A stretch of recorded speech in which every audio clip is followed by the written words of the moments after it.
In this question, what is given is that 1 meter long wire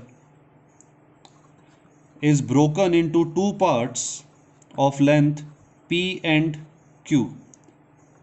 1 meter long wire is broken into two parts P and Q, and these are two unequal parts.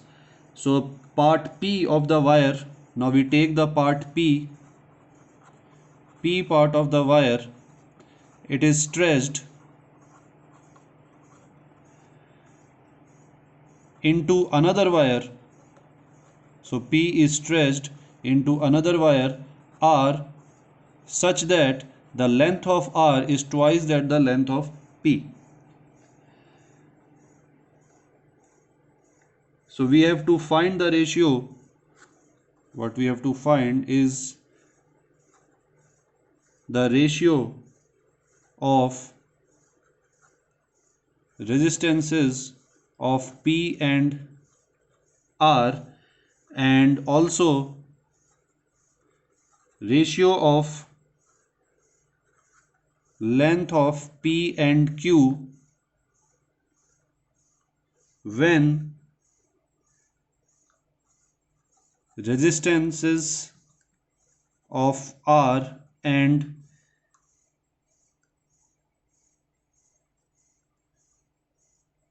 Q are same. So this is the question. We have 1 meter long wire which is broken into two unequal parts P and Q. Now part P is taken and it is stretched into another wire of another wire R such that the length of R is twice that of the length of the P wire. And we have to find is the ratio of the resistance of P and R and the ratio of the length of P and Q when the resistance of R and Q are same. So we'll first take the first part. Now let us say let the length of P be L meters,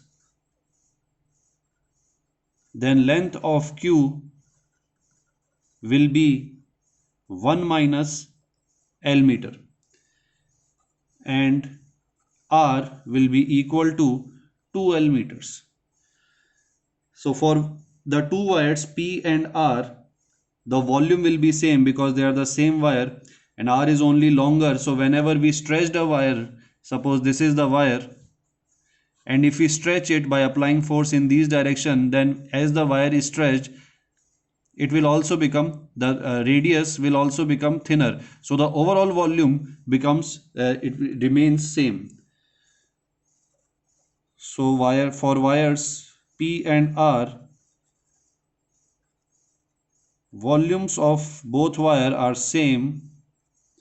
Therefore we can say that pi, for as it is a cylindrical wire, so pi rp square, the radius of part P into length of part P equals to into D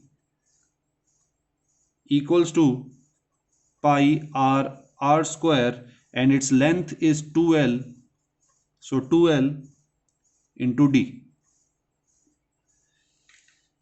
So if we equate both of these, we'll get a relation that Rp equals to 2Rr, the relation between the radius of the two wires P and R. Now since the material of the wire is not changing, P, Q and R, all three are of the same material, that means the resistivity will be same. So if the resistivity is rho of wires,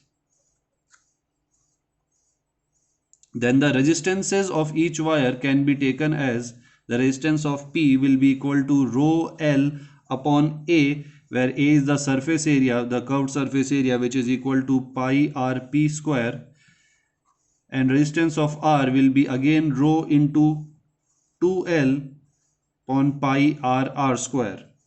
So if we take the ratio, then Rp upon Rr will be equal to, this rho will get cancelled, and the relation between Rp and is 2R, so it will be equal to 1 by 4.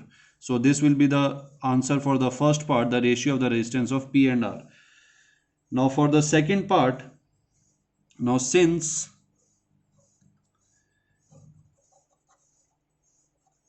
the resistance of R and Q are same, that is resistance of R equals to resistance of Q, so that means rho into 2L upon pi R square equals to rho into 1 minus L, the length of Q is 1 minus L upon pi resistance of P square, radius of P square, because it was divided into P and Q, so the radius, the cross section area or the cross section radius of P and Q will be same. So we'll, for Q also we can write here as RP, and we already have this relation between RP and RR. Now solving these two, we'll get a relation 2L root 2 RR. This part you can do yourself, it is just simple cancellation from both sides. This is the relation that we get, and L equals to, L will come out to be, from this relation it will come out to be 1 upon 5. So this will be equal to, length is 0.2 meter, that means the length of P is 0.2 meter. So we can write it here, length of P equals to 0.2 meter, therefore length of Q will be equal to 1 minus 0.2, that is 0.8 meter. And then we can find out the ratio of the two lengths, which will be equal to 0.2 upon 0.8. So this you can find out as, this will be the ratio. So answer of your second part.